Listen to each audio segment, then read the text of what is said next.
আসসালামু আলাইকুম ওরহমতুল্লাহি বারাকাতুহু। কেমন আছেন আপনারা? ভালো আছেন তো? আলহামদুলিল্লাহ। আল্লাহ পাকের অশেষ মেহেরবানিতে আমিও ভালো আছি। সম্মানিত দিনী ভাইরা, আজ আমি আপনাদের সম্মুখে নেশা ও ধূমপানের ক্ষতি সম্পর্কে আলোচনা করব। সেই সাথে সাথে বিড়ি, সিগারেট, গুলখৈনি এগুলো শরিয়াতের দৃষ্টিতে হারাম নাকি হালাল, সর্বশেষে আলোচনা করব ওয়ার্ল্ড হেলথ অর্গানাইজেশন, বিশ্ব স্বাস্থ্য সংস্থা একটা ভয়ঙ্কর জরিপ। কোরআন এবং হাদিসের আলোকে বাস্তবতা নিয়ে আলোচনা করব। খুব মনোযোগ সহকারে শুনি, ইনশাআল্লাহ উপকার হবে। সম্মানিত দিনী ভাইরা, মনে রাখবেন, এই নেশা এবং ধূমপান মানবদেহে নীরব ঘাতকের ভূমিকা পালন করছে। দিনের পর দিন তিলে তিলে আপনাকে ধ্বংসের দিকে ঠেলে দিচ্ছে। আর শরিয়াতে ইসলামিয়ার মধ্যে নিজেকে ইচ্ছাকৃতভাবে ধ্বংসের দিকে ঠেলে দেওয়া, এটা হচ্ছে নাজায়েজ। কোরআনের মধ্যে আল্লাহ পাক এর বিস্তারিত জানিয়েছেন। আল্লাহ রাব্বুল আলামিন বলেন, ওয়ালা তুলকু বিআইদিকুম ইলাত তাহালুকা, সূরা বাকারা 2 নম্বর পারা 9 নম্বর পৃষ্ঠা 4 নম্বর লাইনের 195 নম্বর আয়াতের মাঝের অংশ এটা। আল্লাহ রাব্বুল আলামিন বলেন, ও আমার বান্দারা, খবরদার খবরদার, তোমরা নিজেদেরকে ধ্বংসের দিকে ঠেলে দিও না। অন্য আরেকটি আয়াতের মধ্যে আল্লাহ পাক বলছেন, ওয়ালা তাকতুলু আনফুসাকুম, খবরদার খবরদার, তোমরা নিজেদেরকে কতল করো না, হত্যা করো না। এই সমস্ত আয়াতের মাধ্যমে আল্লাহ পাক আমাদেরকে বলতে চাচ্ছেন, বান্দারা, তোমাদের কাছে যে শরীর আছে, শরীর আমার পক্ষ থেকে তোমাদের কাছে আমানাত। এই আমানাতকে তোমরা ধ্বংসের দিকে ঠেলে দিতে পারো না। এটাকে তোমাদের মৃত্যুর আগ পর্যন্ত হেফাজত করা লাগবে।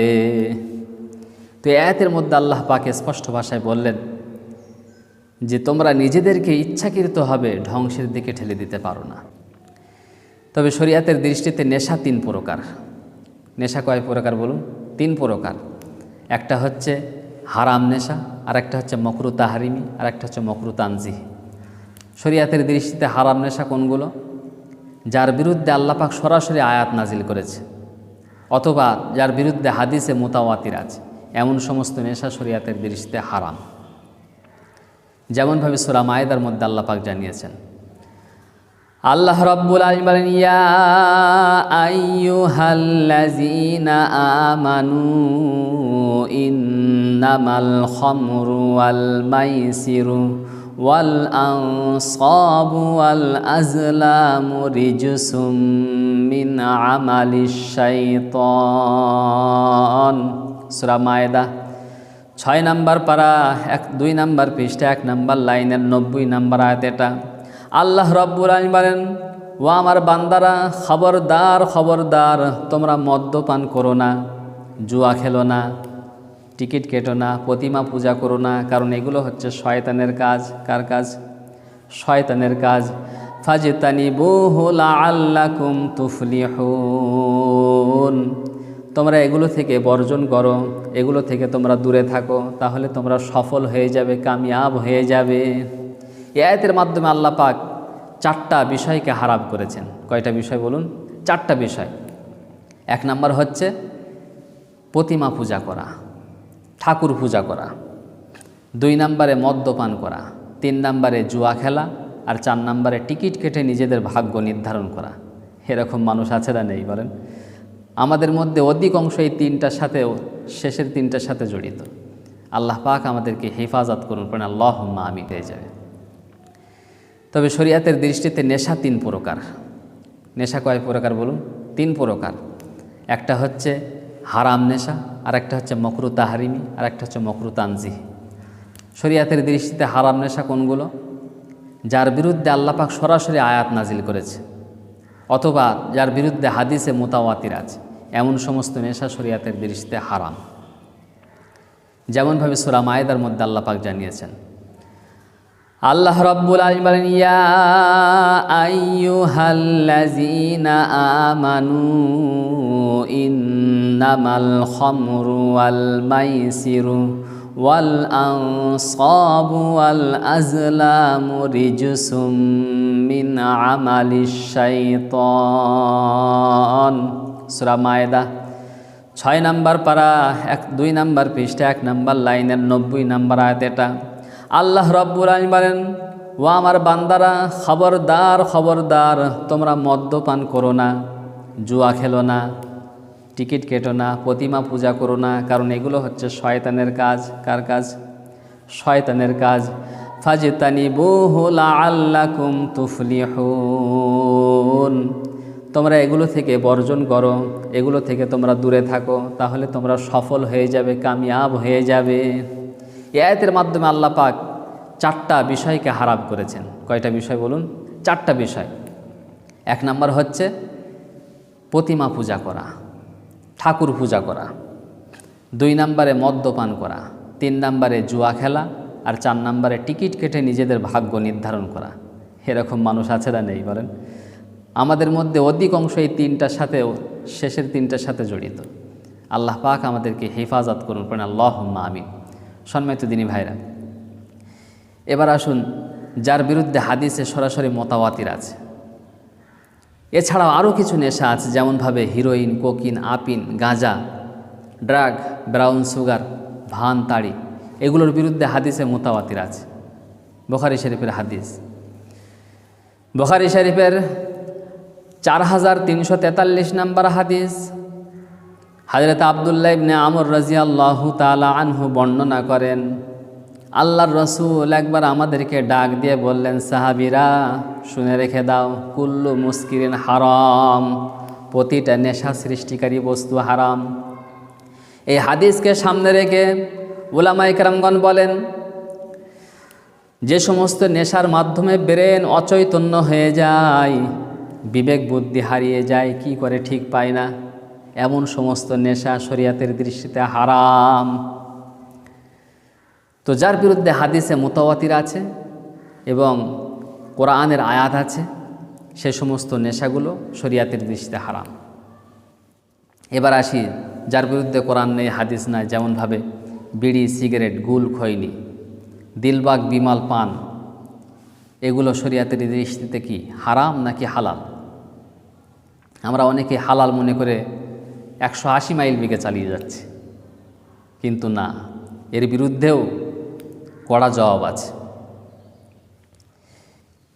বিড়ি, সিগারেট, গুল, খৈনি, দিলবাগ, বিমল, পান, এ সম্পর্কে এই বিষয়ে আরব আমিরাতের বিখ্যাত মুফতি আল বাজ রাহিমাহুল্লাহ তাআলা, তিনি 5001 নাম্বার ফতোয়ায় তিনি জারি করেছেন, লিখেছেন যে তামাক স্বাস্থ্যের জন্য অত্যন্ত ক্ষতিকারক, সেজন্য তামাক জাতীয় যত প্রোডাক্ট আছে মুসলমানদের জন্য সব হারাম। তামাক জাতীয় প্রোডাক্ট মুসলমানদের জন্য কি বলুন? হারাম। এই হাদিসকে, এই ফতোয়াকে সামনে রেখে আরব আমিরাতের সমস্ত উলামাদের ঐক্য মত হচ্ছে তামাক জাতীয় যত প্রোডাক্ট আছে সব প্রোডাক্ট হারাম। তবে আমাদের উলামারা একটু শিথিলতা পেশ করেছেন। ভারত, পাকিস্তান, বাংলাদেশ তথা উপমহাদেশের উলামায়ে কেরামগণ বলেন, তামাকের ওপরে যেহেতু কোরআন এবং হাদিস নীরব, তাই সরাসরি এটাকে হারাম বলা যাবে না, তবে মকরু তাহরিমি অথবা তানজিহ অবশ্যই বলা যাবে। আমাদের উলামায়ে কেরামগণ বলেন, তামাক যেহেতু স্বাস্থ্যের জন্য অত্যন্ত ক্ষতিকারক, শরীরের মধ্যে ঢুকে স্লো পয়জনের মতো মানুষকে মৃত্যুর কোলে ঢলে ফেলছে, মানুষকে ধ্বংসের দিকে ঠেলে দিচ্ছে, সেজন্য সম্পূর্ণ তামাক দিয়ে যে সমস্ত প্রোডাক্টগুলো তৈরি, এই সমস্ত প্রোডাক্টগুলো মুসলমানদের জন্য মকরু তাহরিমি, অর্থাৎ একেবারে হারামের কাছাকাছি। যেমনভাবে বিড়ি, সিগারেট, গুল, খৈনি, এটা সম্পূর্ণ তামাক দিয়ে তৈরি, ঠিক কিনা বলেন? এগুলো মকরু তাহরিমি, হারামের কাছাকাছি, আর আপনি মনের আনন্দে খেয়ে যাচ্ছেন। আর যে সমস্ত প্রোডাক্ট আমাদের উলামায়ে কেরামগণ বলেন তামাকের সাথে হালাল বস্তুর মিশ্রণ ঘটে, যেমনভাবে পান, তারপরে সুপারি, চুন, এগুলো হালাল না। এই হালাল বস্তুর সাথে মিশ্রণ ঘটার কারণে এর ক্ষতিটা অনেকটা কম হয়ে যায়, লো হয়ে যায়, যার কারণে এগুলো মকরু তানজিহি, অর্থাৎ দিলবাগ, বিমল, পান, গুটকা, এই সমস্ত হালালের সাথে মিশ্রণ ঘটার কারণে এগুলো মকরু তানজিহি, অর্থাৎ হালালের কাছাকাছি। আজ থেকে প্রায় 4 বছর পূর্বে 2022-এর 31শে মে বিবিসি বাংলা নিউজ পত্রিকা একটা সংবাদ শিরোনাম করেছিল যে ওয়ার্ল্ড হেলথ অর্গানাইজেশন, বিশ্ব স্বাস্থ্য সংস্থা একটা জরিপ প্রকাশ করে। সেটা হচ্ছে বিড়ি সিগারেটের ধোঁয়ার মধ্যে নিকোটিনের মতো বিষাক্ত পয়জন রয়েছে। বিড়ি সিগারেটের ধোঁয়ার মধ্যে কি আছে? নিকোটিনের মতন বিষাক্ত পয়জন রয়েছে। আর 7,000-এরও বেশি রাসায়নিক পদার্থ আছে, যার 70টি উপাদান ক্যান্সার সৃষ্টি করে, ক্যান্সার তৈরি করে। দীর্ঘদিন যাবৎ বিড়ি সিগারেটের সেবনকারী ব্যক্তিদের এই মূত্রথলির মধ্যে, লাংসের মধ্যে, গলার মধ্যে ক্যান্সার বাসা বাঁধে। আর যার একবার ক্যান্সার ধরবে, যে একবার ক্যান্সারে আক্রান্ত হবে, পৃথিবীর কোনো ডাক্তার কবিরাজ বাঁচাতে পারবে বলেন? পারবে? পারবে না। যন্ত্রণায় চিৎকার করতে থাকবে, ছটফট করতে থাকবে। এই যন্ত্রণাকে কম করার জন্য কিমোথেরাপি দেয় তাদের। এই কিমোথেরাপি দিয়ে তাদের ক্যান্সার ভালো করা যায় না। শরীরের সমস্ত চুলগুলো খসে খসে পড়ে যায়, শরীরটা ফ্যাকাশে হয়ে যায়। আস্তে আস্তে আস্তে আস্তে ও মৃত্যুর কোলে ঢলে পড়ে।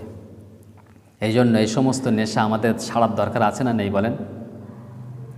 আর সবচাইতে একটা লজ্জাজনক কথা যে পৃথিবীতে যত কোম্পানি আছেন দেখবেন তাদের প্রোডাক্টের গুণাগুণ বর্ণনা করে, অ্যাডভার্টাইজ করে যে আমাদের প্রোডাক্ট এই, আমাদের প্রোডাক্ট সেই, আমাদের প্রোডাক্ট পৃথিবীর সেরা, বলে না? বলে না। কিন্তু আজ পর্যন্ত দেখেছেন যে তামাক জাতীয় প্রোডাক্টের কোম্পানিগুলো গুণাগুণ বর্ণনা করেছে? না, বরং বদনাম করেছে। এমনকি প্রোডাক্টের গায়ে লিখে দিয়েছে injurious to health, smoking is injurious to health. এই নেশা, এই ধূমপান স্বাস্থ্যের জন্য অত্যন্ত ক্ষতিকারক। এটা লেখা থাকে কি থাকে না বলেন? এমনকি যারা পড়ালেখা জানে না, সাধারণ থেকে সাধারণ মানুষদেরকে বোঝানোর জন্য একটা ক্যান্সারে আক্রান্ত চিত্র, ঠোঁটের চিত্র, গালের চিত্র, গলার চিত্র ওই প্রোডাক্টের গায়ে লাগিয়ে দেয়, যাতে করে সাধারণ থেকে সাধারণ মানুষ দেখেই বুঝে ফেলে যে এটা আমার স্বাস্থ্যের জন্য অত্যন্ত ক্ষতিকারক, ক্যান্সারে আমি আক্রান্ত হতে পারি, এটা যেন বর্জন করে। কিন্তু তারপরেও আমরা নির্লজ্জ বিহায়ার মতো এই সমস্ত প্রোডাক্টগুলো ক্রয় করে খাচ্ছি। আল্লাহ পাক আমাদেরকে হেফাজত করুন, আল্লাহুম্মা আমিন।